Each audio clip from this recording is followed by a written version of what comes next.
ओम शांति। आज हम जानेंगे दही जमाने की विधि और जानेंगे दही मट्ठे से संबंधित सावधानियां।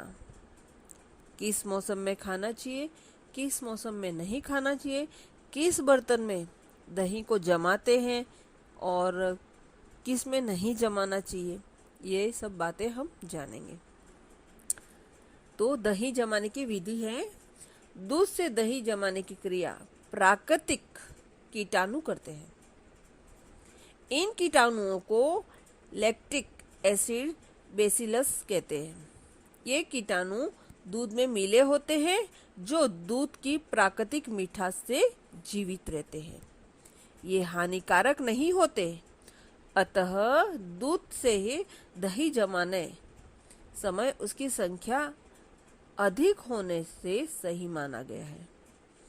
जब ये कीटाणु दूध की मिठास कम कर देते हैं तो इनका जीवित रहना कठिन हो जाता है।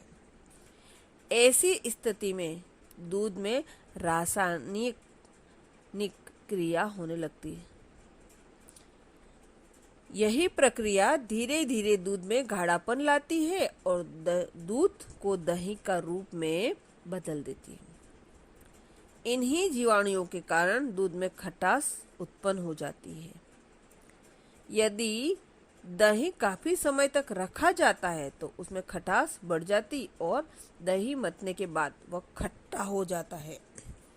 इससे दूध के गुण समाप्त हो जाते हैं, उनकी जगह दही के गुण आ जाते हैं। दही पाचन क्रिया को भी सही रखता है क्योंकि उसमें अन्य पदार्थों को पाचन करने की शक्ति बढ़ जाती है। अब है दही मट्ठे से संबंधित सावधानियां। दही और मट्ठे से संबंधित कुछ प्रमुख सावधानियां निम्नलिखित है, जिनका पालन करना ही हमारा कर्तव्य है। मट्ठे का प्रयोग पीतल, तांबे या एल्यूमिनियम के बर्तन में भूलकर भी नहीं करना चाहिए।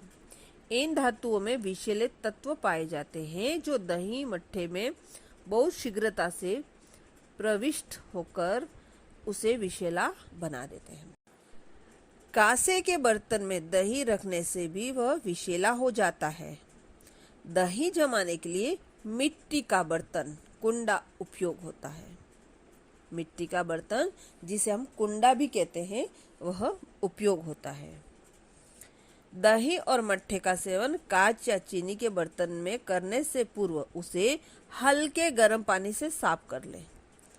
वस्तुत कांच की दरारों में मेल जम जाता है जो दही या मट्ठे के साथ मिलकर विष का काम करता है।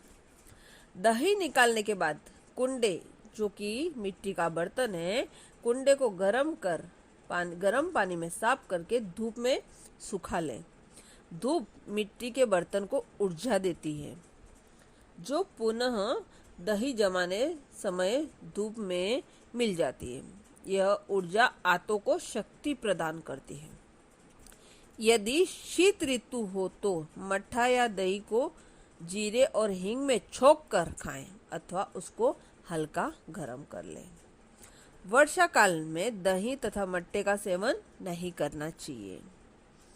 गर्मी के मौसम में दही तथा मट्ठे का प्रयोग नमक, काला नमक, जीरा एवं हींग आदि डालकर करें। यदि संभव हो तो दही या मट्ठे से खांड डालकर उपयोग करना चाहिए। उसमें शहद कभी न डालें क्योंकि दोनों की तासीर विपरीत होने के कारण हानि की संभावना बनी रहती है। भोजन करने के पश्चात दही का सेवन कदापि न करें।